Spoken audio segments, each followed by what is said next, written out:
Hey everyone, what's going on? It is Stephen Lucas with Chalk Talk Analysis, where we will be covering the sport of CrossFit and everything in between. We want to give our analysis on events. We want to talk about competitions, give our analysis on competitions. We want to have discussions and interviews with coaches and players and hit everything in between. Today, I'm going to give my analysis on how I think Haley Adams is starting to gear towards leaving CrossFit Mayhem to pursue a different coaching staff so that she can get closer to that number one spot. But before we dive into that analysis, I just want to talk a little bit about the 2022 CrossFit Games. For those of you who watched it, you already know it was a powerful, symbolic competition. The events, the programming created a lot of drama. These athletes had to be on point with their accuracy, their precision, and being introduced to new movements that they possibly have never done before. The 2022 CrossFit Games was bar none the pinnacle of the CrossFit Games since I have been watching the CrossFit Games. It was an absolute pleasure to watch. I got goosebumps. I'm getting goosebumps just thinking about it. We saw the community of CrossFit rally around Rebecca and just cheer her on so that she could finish the event, the Capitol, carrying that sandbag up to the Capitol. And that's what CrossFit is all about. Just being surrounded by a bunch of individuals, AKA a community of people who want to see you flourish, who want to see you be prosperous and see you be abundant in the CrossFit gym and in life. Without further ado, let us dive in with my analysis today. And that analysis being, I assess that Haley Adams is gearing up to potentially make a pivotal decision to step away from CrossFit Mayhem. And I know some of y'all are probably thinking this is blasphemy, but hear me out. I would love to hear your guys' thoughts, your guys' analysis, as well as if you have opposing viewpoints, drop them in the comment. Please be respectful, excuse me, and let's create a discussion. Let's create some dialogue and let's chit chat about all of this going on. So now I will kind of give my reasoning behind my analysis. And first, I'm going to start off by reading what she posted on her Instagram account earlier this week. And that is, last weekend was far from the results I wanted. I couldn't control my circumstances, or I couldn't control circumstances, but I could always control my effort. And I'm proud of myself for fighting every single time. Thank you to everyone who has supported me this year and all the previous years. It doesn't go unnoticed, and I feel so loved. For now, I'll take some much needed time off, reevaluate, and figure out what's next to help me keep growing. The best is yet to come. With that being said, I think based off of this post in this little section right here, that we can safely assume or assess or conclude that she is not done participating in the sport of CrossFit. Haley Adams is only 21 years old. She is still young. What I do think is she is evaluating potentially staying with CrossFit Mayhem. And here I go a little bit more into the juicy details about my analysis on this. Haley Adams has been with CrossFit Mayhem from what I could find since 2019. In 2019, she came in sixth. In 2020, she came in fourth. In 2021, she came in fifth. And in 2022, she came in ninth. So we see two instances there in 2020 and in 2021 where she placed in the top 5, which is phenomenal. And then in 2019 and in 2022, she placed in the top 10, which is very, very good. And I do not want to take away from any of these athletes. These athletes are phenomenal. They're savages and they're beasts, and the things that they do are absolutely amazing. And every single year that I've watched the CrossFit Games, things keep getting pushed to the limit and it is awesome to watch. With that being said, Haley Adams has not been on the podium in 4 years. In 2018, when she was competing in the teen division, she came in first, therefore podium. However, ever since she's entered the women's division, it appears that she has not, or according to the charts and according to the data, she has not been on the podium. as an athlete who is as good as she is, and she knows it, she has to start thinking about, do I stay with the current coaching staff at CrossFit Mayhem? If you are a competitor and you go against Haley Adams, you have to keep your head on a swivel and you have to know where she is at, because she is going to be in the battle right next to you. And if you let up at all on the throttle, she is going to pull ahead of you. You have to keep your eyes open and you have to keep your head on a swivel when contending against Haley Adams. And I feel like she knows this. Not only do I feel like she knows this, she does know this.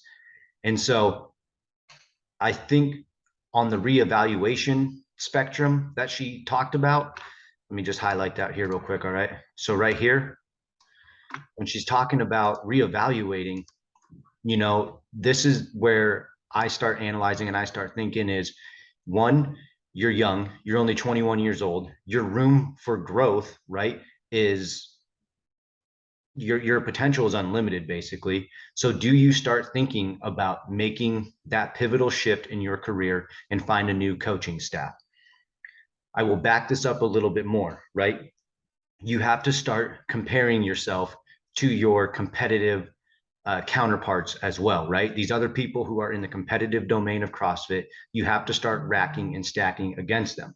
And what I mean by that is this: from my observation, Haley Adams and Mal O'Brien are somewhat friends. They communicate. I watched a video a while back, of like a day in the life of Haley Adams, and she said that her and Mal O'Brien Snapchat or communicate via social media every single day, right?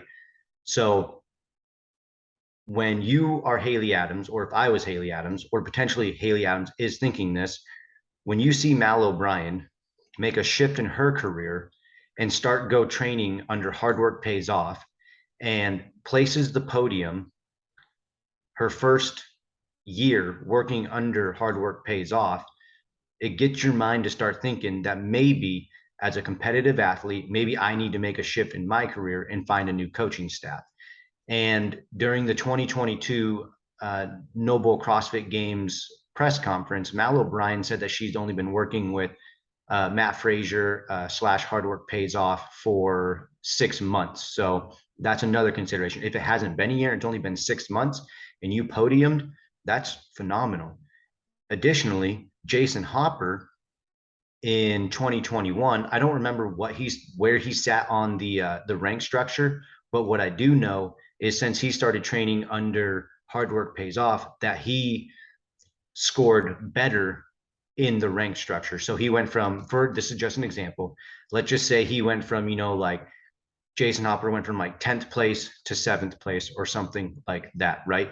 So Haley Adams has got to start thinking, when she's reevaluating things, she potentially is thinking about this type of stuff, and then we saw Danielle Brandon make a pivotal shift in her career, I think just a few weeks before the CrossFit Games, and she didn't work under Underdog Athletics anymore.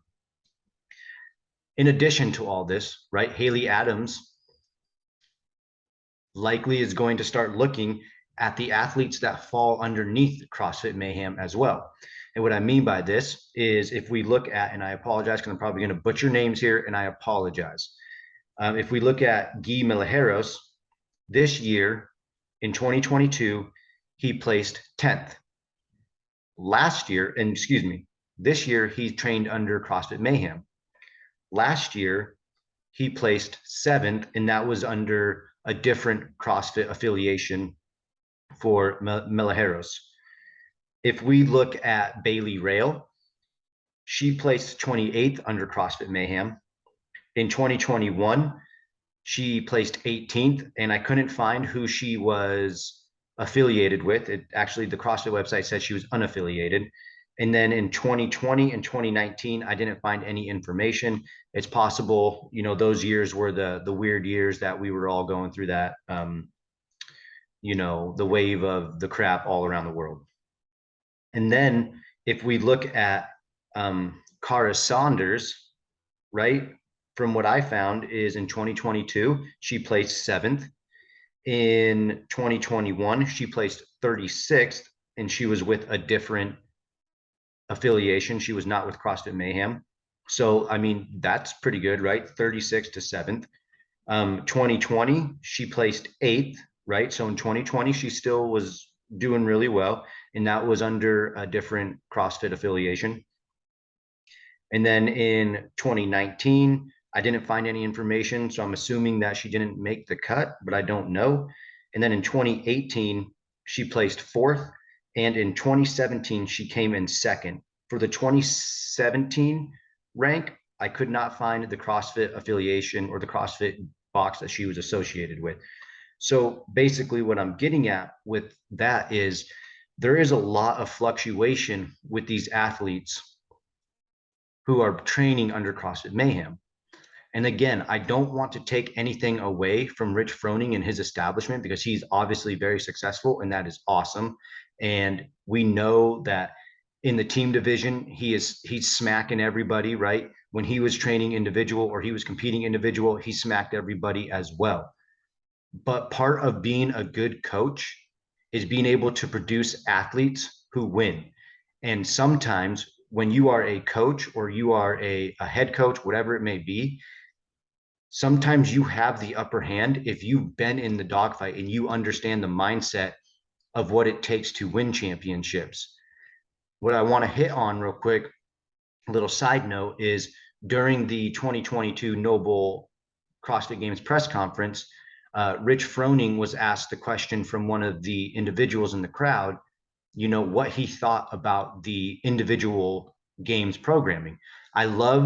Absolutely love the answer he gave, which was basically he can't give a conclusive analysis on the individual programming because he wasn't there.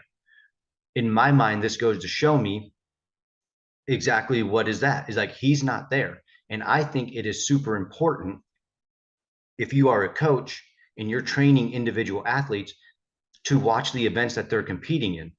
I mean, Matt Frazier was in the stands while his athletes were competing. When they're done competing in an event, you're able to go down and talk to your athletes and ask them questions. Hey, what did you think about while you were doing this with this movement? These are the things that I observed. Hey, you're doing a great job. Hey, maybe fine tune this a little bit. Hey, I noticed that your breathing pattern was a little off. Maybe start doing it like this, right? And Matt Frazier has been in that position, so he understands and he knows. Now, I'm not saying that a head coach or a coach has to be a competitive athlete in order to produce, elite athletes. If you look at Proven Fitness and Shane Orr, look at the athletes that he's produced under Proven Fitness. Tia Toomey, right? 6 championships in a row. Brooke Wells falls underneath Proven Fitness, and she's done very well as well. So anyways, these are the things that I think Haley Adams has to look at. Earlier this year, again, when I was watching like a day in the life of Haley Adams under CrossFit Mayhem, it may have been that one. I don't remember what it was. But Rich Froning was talking about how he will tell Haley Adams, hey, you need to, make sure that you're resting in recovery. Your rest and your recovery are being appropriate. And then he went on to say how she recently moved into a home or something along those lines, and how she may be actually exercising on her days off. There's also the individual responsibility component to this as well. Now, as we can see from the post that she did, up here, it says, I couldn't control circumstances, but I could always control my effort. Now, that's an important aspect to it as well. If you as an athlete know that you are a contender and you know that you can compete with the best of the best, right? Maybe another alternative avenue that she may go is to sit down with the CrossFit Mayhem coaching staff and maybe reevaluate their training protocol that they've been implementing the past year, the past couple of years, and maybe try to reconfigure it a little bit to where it's going to give Haley the competitive edge to get to that podium, right? Typically, when you are a competitive athlete, your progression should be in the positive increase, right? So for example, maybe it's your first years at the games, or whatever, but let's just say you go from 10th place to 7th place to sixth place, to fifth place, to third place, to first place, right? You want to see that positive progression up to the leaderboard, right? And Haley Adams, from what I can see, the past 4 years the fluctuation's been a little too much.